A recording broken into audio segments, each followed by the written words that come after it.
know when I'm falling in love at first sight, and I would know when I'm in danger. I would know when I'm supposed to step up and be the superhero. Know when he's being too dramatic. Hey, what are you talking about? Oh my goodness. Guys, we got to copyright this idea. It's amazing. Unfortunately, I think Seth MacFarlane actually did that because he did an episode of Family Guy where Peter had theme music wherever he walked. That's Seth MacFarlane. He's thought of everything. You know what's really funny about Seth MacFarlane? He went to RISD, Rhode Island School of Design. I had a scholarship to RISD when I was 12. Whoa. I was an artist. Wow. So you're the two people that came out of Rhode Island. Yes. When you were 12? That is unbelievable. Yeah, and what killed me was that here I am, I'm 12 years old on a Saturday morning class. First of all, it's a Saturday morning class, and I'm 12. Do you want to get me out of bed at 9 o'clock in the morning to put me in school again? No, you want to be running around with your friends. Yeah, so I'm in class with a bunch of 20-year-olds. And all of a sudden, a woman steps out, and she's totally naked. Oh, my God. And no the wonder teacher... you became a photographer. Oh, my God. That must I was have a been frustrated intense. artist, and that just frustrated the daylights out of me even more. I can imagine. The teacher comes up behind me and says, "Are you going to be okay?" And I went, "I don't know how to draw that." Oh my goodness, that is so funny. Well, I did you need a birds and the bees talk, or did you just figure it out right then? No, I didn't need a bird and a bees talk. I was more frustrated with the fact that I didn't know how to draw it and get the proper instruction, and I felt very out of place because I'm 12. Now you know how most men feel the first time. Not you, Dave. I need Not instruction. you. True. Just show me the right way to do this. Anyway, I just Where's wanted this to mention. podcast going? I don't know, but I just wanted to mention the fact that I have sort of a kind of a, 20,000 degrees of bacon moment with Seth MacFarlane. We both went to RISD. Oh, that is amazing. I love that. That's too funny. Yeah, it's a crazy life being an artist. I think it's definitely a choice. In fact, after years of bartending to supplement the job interviews that weren't landing, I started a company which has been in play for a little over 5 years. It's called Quench. It's quenchla.com. And it's a collective of artists. And I wanted to start something that would help my fellow man who I understood their plight so well. And I thought of all these different company ideas. And then it really boiled down to the best way you can help an artist is to create some sort of financial stability for them, give them dollars to put in their pockets. I mean, especially in a town where you have to look like $1 million when you have 10, this is very important. And so Quench is it's an artist collective. Everyone that works for my companies are actor, model, singer, dancers, still in the, aspiring blank. And we do, it's a temporary staffing agency. So we do promotional modeling, brand ambassador work, cocktail, bartending. We have, personal assistants and a dance team. And can we add podcasters to that as well?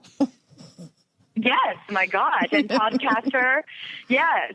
And Lord so knows I need a little been bit of work right now. Yeah, seriously, come on, guys, you're hired.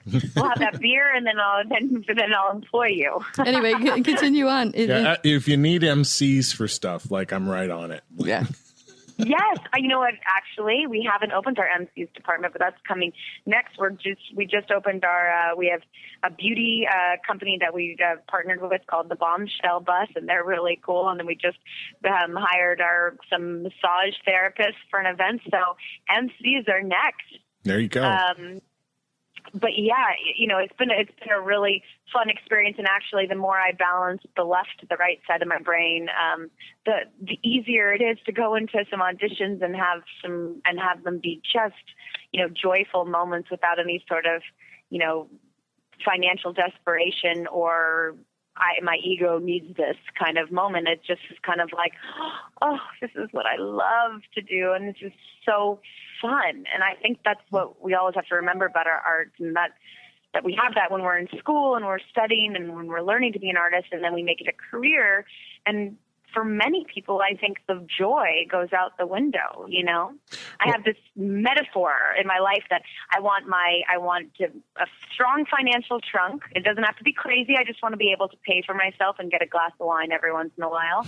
And then I want my art to be the branches and the leaves on my tree and the beauty part of the tree, and then just strong trunk and roots so I can really celebrate those leaves. You know? And how does that work? I mean, if I was an unemployed actor and I needed to like find you and work with you, how does that work for us? You would email me. And you'd send me your at quenchla@gmail.com, and you would send me your headshot or a great candid, because, you know, some of my like aspiring photographers don't have pictures of themselves. And you would send me your, you know, dream career resume, your art resume, your acting resume, whatever it should be. And then you send me a work resume, and we figure out how I can pitch you and get you with some of my my great clients. That's really cool. Yeah, it's fun, and it's a ton of work. And I've learned, I could kick myself that at USC I didn't take one business class or nothing. but and the such best a great job. business school. Well, Yeah, you know what they say though is college teaches business school for people to just work at businesses, not to be entrepreneurs. So Yes. Yeah, and the best that experience might have happened had I taken a class. Yeah, and the best experience is on the job training. Every single job I have ever had, it doesn't matter what I've learned in college. They just want to know you went. And I've learned everything on the job. Someone that said the same thing. I completely agree with that. And I was just talking to actually a photographer that was saying that he just thinks school is a total waste of time, that's not entirely true. Not entirely. I've met some of the best people. Yeah, and you learn in the do. And, the truth is no one knows what the F they're doing. You make mistakes, and that's where you get to learn. And those mistakes are important. And it's how, it's how you recover from those moments and how you grow from those moments that matters. Mistakes are opportunities. Well, I think success begets success, and you're not going to feel successful unless you're out there trying things and allowing yourself to fail once in a while. Yes. Because failing leads to success eventually. I have fallen on my face many times. If you're not failing and you're not succeeding, you're not doing anything. You're not learning. So you're not going anywhere, So it's the pursuit of success that ultimately leads to success. Do you know how many bad pictures I've actually taken? No, because you'll never see them. Yes, I've burned them. But I've learned from them. My dad was a photographer, and he told me when I was younger, he says, the difference between the guy who takes a photo on his vacation, the hobbyist, and the professional is the number of photos they take. He's like, the guy on vacation takes one picture of that building, and that's it. And whatever it is, that's what everybody sees. The hobbyist will take 20 pictures of that building and show you 2 of them that are decent. And the professional photographer takes 3,000 photos of the building from a bunch of different angles and then show you 2, that are amazing. and then they say, well, if you want to see the others, then, here they are. And there's a fearlessness in that, and a bravery to it, which I think is that's what it is to be an artist, is to be brave and not scared of saying, well, that sucked and that wasn't what I wanted to do, but I had the freedom to do it. Mm-hmm. Yeah, you have to give yourself the freedom to fail. Good. Yeah, that's why I'm sitting in front of a mic right now, even though I've only terrified. I've only taken a few radio and television classes, and I've been on the radio a couple times. I used to work for a radio station, as what they call a producer, but basically I'm screening calls. But being in front of the mic, I'm sitting here going, I got to talk to this beautiful woman, and I don't know what to say. But it's been so much fun. I love it. Oh, my gosh. Well, A, I feel like you're not giving yourself enough credit. B, you're not wearing a bra. That's right. I'm feeling a lot I keep freer roping today. Carla into more and more stuff. Yeah. I called her up in December. I'm like, hey, I got this podcast thing. You know some people. I know some people. Let's see what we can do about getting guests on.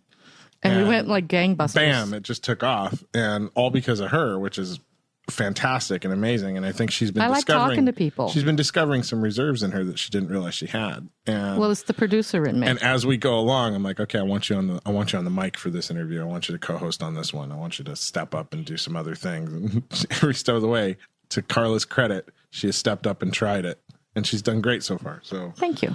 So it's awesome. Well, that is the mark of a true artist, I think. Thank you. You are welcome. You and I are definitely going to go out and hang out in LA, and I'm going to buy you a beer. Carla's positively Oh my God, glowing. I'm going to buy you one back, though. I don't buy alcohol, but I'll buy you a beer.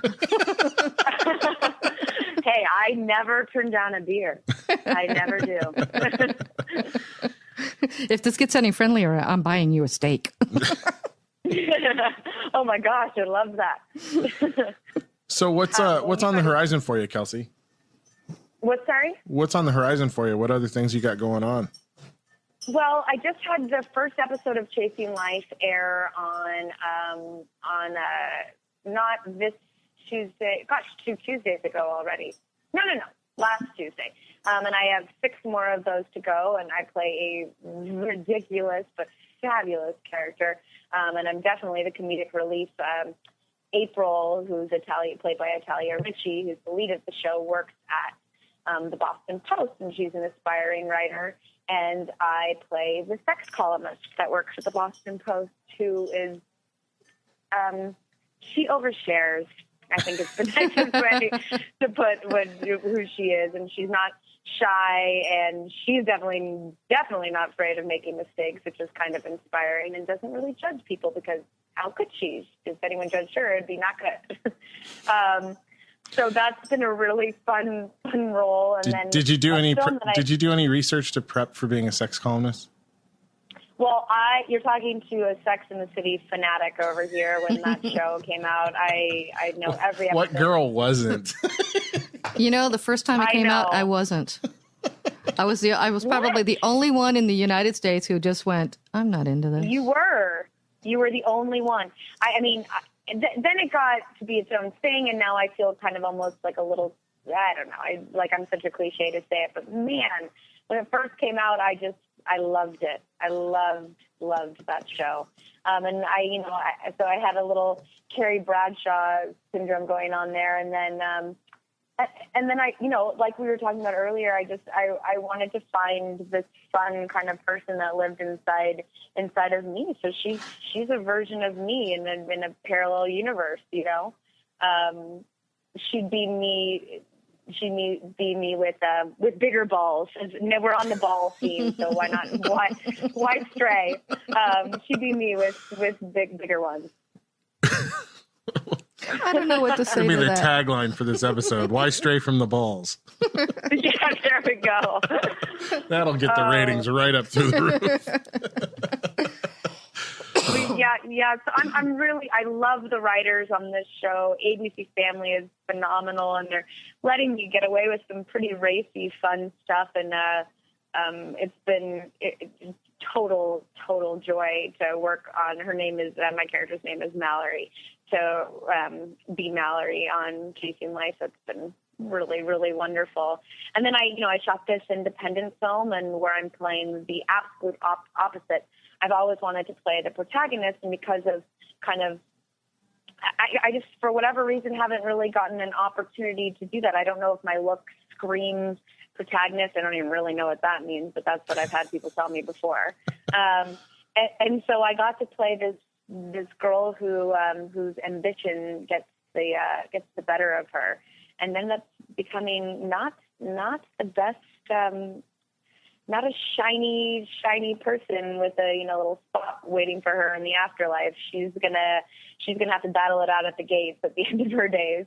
But she was so fun, and as an ambitious small business owner, there are a lot of things I got to tap in there. And we can all, I think, understand as artists where your ambition could really get the best of you. Very human. So that was a really fun role to play, and we just wrapped on that in June.